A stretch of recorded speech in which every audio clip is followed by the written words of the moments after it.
নমস্কার সবাইকে। আজকে তো চৈত্র সংক্রান্তি আর কালকে পয়লা বৈশাখ। তোমাদের পয়লা বৈশাখের কার কিরকম জামা কাপড় হলো নিশ্চয়ই কমেন্ট করো।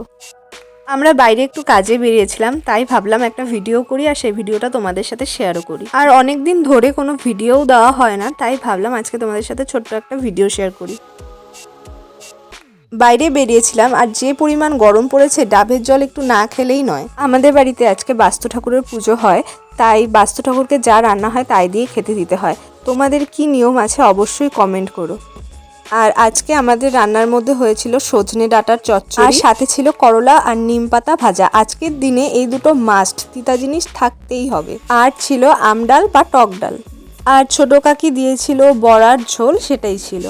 আর এখানে হচ্ছিল আলুর তরকারি। আজ যেহেতু নিরামিষ, কোনো আমিষ রান্না হবে না, আর যেগুলো রান্না হয়েছে আমি সেগুলো খুব একটা খেতে ভালোবাসি না, তাই আমার জন্য এটা হচ্ছে। আর কয়েকদিনের জন্য আমি এসেছি বাড়িতে, আর এখানে আমি আর বোন লুডো খেলতে বসে গেছি। বাড়িতে থাকলে তো সেরকম কোনো কাজ করা হয় না, আর টাইমটাও সেভাবে কাটে না, তাই আর আমি আর বোন এখানে বসে বসে লুডো খেলছিলাম। আর ওই দেখো, ওর কোনো গুটি বেরোয়নি, এই মাত্র বেরোলো। প্রথমবার খেলে জিততে পারেনি দেখে এখন আবার খেলছে, আর এবারেও ও হেরেছে। আমার ভিডিও ভালো লাগলে চ্যানেলটাকে অবশ্যই লাইক, শেয়ার আর সাবস্ক্রাইব করে দিও।